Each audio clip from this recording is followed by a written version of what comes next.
सुप्रभात बच्चों। आज हम रस पर चर्चा करेंगे जिसका शब्दार्थ होता है आनंद। मैं ओम प्रकाश गोस्वामी, केंद्रीय विद्यालय मुजफ्फरनगर प्रथम पाली। रस की परिभाषा: कविता को पढ़कर या सुनकर अथवा नाटक को देखकर जो आनंद की अनुभूति होती है उसे रस कहते हैं। हालांकि रस जितने भी पेय पदार्थ हैं जिनको हम पीते हैं, जूस, दूध, पानी, इनको भी हम रस कहते हैं, लेकिन यहाँ पर कविता में जो रस होता है उसकी बात की जा रही है।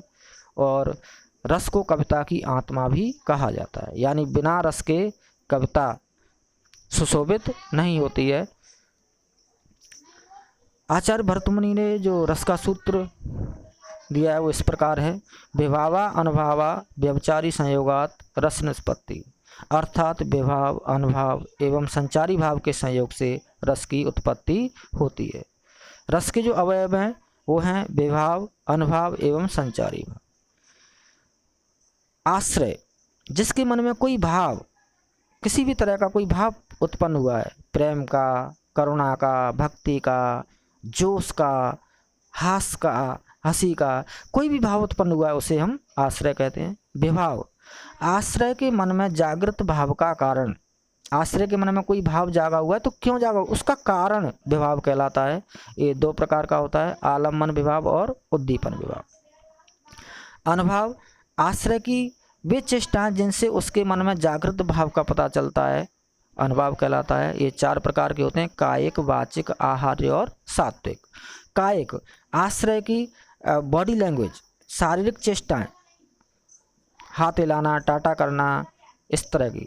वाचिक यानी आश्रय के द्वारा मुंह से कुछ बोलना, कुछ कहना। आहार्य यानी आश्रय की वेशभूषा संबंधी चेष्टाएं। सात्विक यानी आश्रय की वे चेष्टाएं जो स्वतः ही हो जाती, जैसे चेहरे का पीला पड़ जाना, कंठ का अवरुद्ध हो जाना, कुछ कहने की कोशिश करना लेकिन कह नहीं पाना, बेहोश हो जाना यानी मूर्छित हो जाना, इस तरह की चेष्टाएं सात्विक कहलाती हैं। संचारी भाव: आश्रय के मन में पल पल उत्पन्न और नष्ट होने वाले भाव संचारी भाव कहलाते हैं। ये हमारे मन में संचरण करते रहते हैं, विचरण करते रहते हैं, नष्ट और उत्पन्न होते रहते हैं। इनकी संख्या 33 है। रस एवं उनके स्थायी भाव: श्रृंगार रस का जो स्थायी भाव है वह रति है। रति का अर्थ होता है प्रेम। वीर का उत्साह, हास्य का हास, भयानक भय, रौद्र क्रोध, अद्भुत विस्मय। शांत रस का स्थायी भाव है सम या निर्वेद। करुण रस का स्थायी भाव शोक। विवत्स जुगुप्सा, जुगुप्सा यानी करुणा, जुगुप्सा यानी घृणा का भाव। वात्सल्य वत्सल, वत्सल यानी संतान विषयक रति। भक्ति ईश्वर विषयक रति। श्रृंगार रस की बात करते हैं, जहाँ पर नायक नायिका यानी प्रेमी और प्रेमिका के मिलन या विच्छोह या किसी के रूप सौंदर्य का वर्णन किया गया हो, वहाँ पर श्रृंगार रस होता है। रति नामक स्थायी भावी विभाव, अनुभाव एवं संचारी भाव के संयोग से श्रृंगार रस में परिणत होता है। श्रृंगार रस के दो प्रकार हैं, संयोग और वियोग। जहाँ पर नायक नायिका के मिलन का या किसी की सुंदरता का वर्णन किया गया हो वहाँ पर संयोग श्रृंगार रस होता है। जैसे कहत नटत रीजत खिजत, हिलत मिलत लज्जात, भरे भवन में करत हैं नैनन ही संवात। इसमें जो आश्रय वो नायक है, आलम्बन नायिका है और नायिका की जो चेष्टा हैं वो उद्दीपन विभाव कहलाएंगी। आश्रय चेष्टाएँ यानी नायक की जो चेष्टाएँ वो अनुभाव कहलाएंगी। इसका स्थायी भाव रति है। वियोग श्रृंगार रस: जहाँ पर नायक नायिका के वियोग यानी बिछुड़ने का वर्णन किया गया हो वहाँ पर वियोग श्रृंगार रस होता है। इसका स्थायी भाव रति है।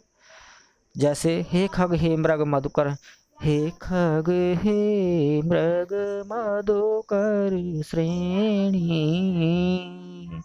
तुम देखी सीता मृग नैनी।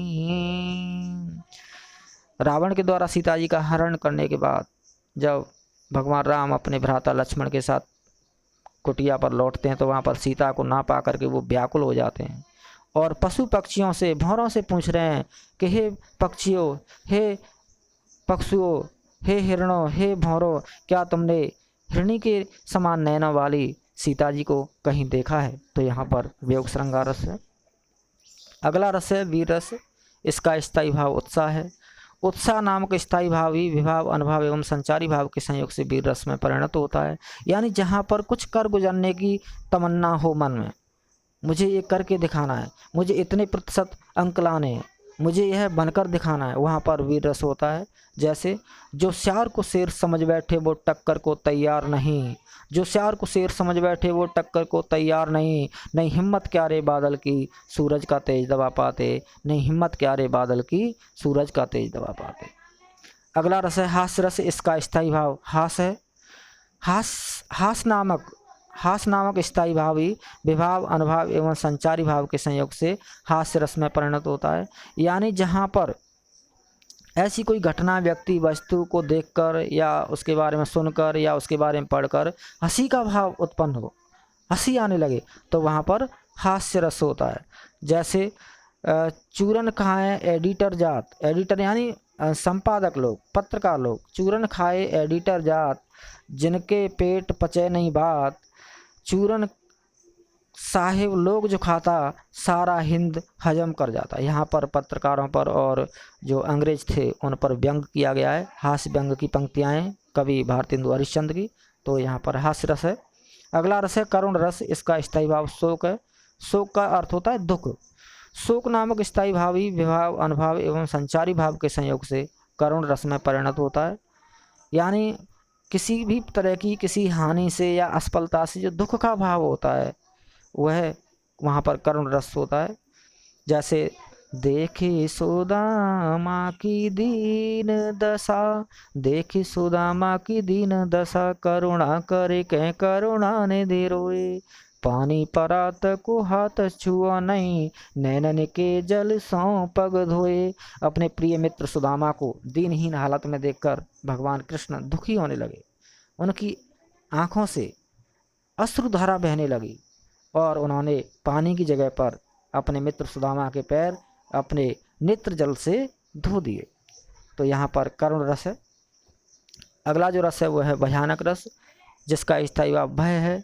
यानी ऐसी कोई घटना, स्थिति, व्यक्ति, वस्तु को देखकर या उसके बारे में सुनकर या पढ़कर भय का, डर का भाव पैदा हो, तो वहाँ पर भयानक रस होता है। भय नामक स्थायी भाव ही विभाव, अनुभव एवं संचारी भाव के संयोग से भयानक रस में परिणत होता है। जैसे वह चढ़ा पेड़ डर के मारे, निद्रा का रोग सताता है। निद्रा मीन्स नींद।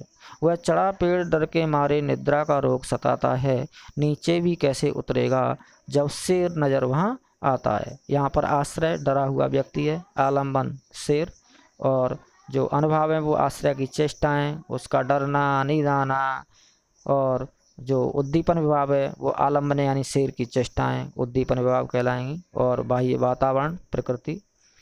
अगला जो रस है वात्सल रस है, इसका स्थायी भाव वत्सल है। वत्सल यानी माता पिता का संतान के प्रति प्रेम, स्नेह की भावना। वत्सल नामक स्थायी भाव ही विभाव, अनुभव एवं संचारी भाव के संयोग से वात्सल रस में परिणत होता है। जैसे जसोदा हर पालने झुलावे, हलरावे दुलरावे, जो ईसोई कछु गावे। यानी माँ यशोदा है वो बालक श्री कृष्ण को सुलाने का प्रयास कर रही हैं, उनको लोरी सुना रही हैं, प्यार पूर्वक उनके पालने को झुला रही हैं। तो यहाँ पर माँ यशोदा अपने बच्चे बालक श्री कृष्ण से प्यार जता रही हैं, तो यहाँ पर वात्सल रस हुआ।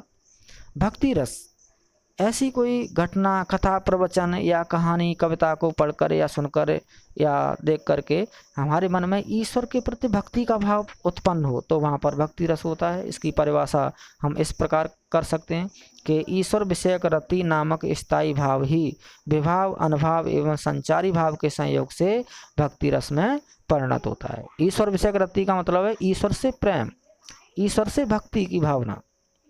जैसे मीराबाई की पंक्तियां हैं, मेरे तो गिरधर गोपाल दूसरो ना कोई, जाके सिर मोर मुकुट है मेरे पति सोई। मीराबाई कहती हैं कि जिनके सिर पर मोर मुकुट है, जो गिरधर हैं, जो गोपाल हैं, वही मेरे पति हैं, वही मेरे स्वामी हैं, वही मेरे प्रभु हैं, उनके सिवा इस दुनिया में मेरा कोई नहीं है।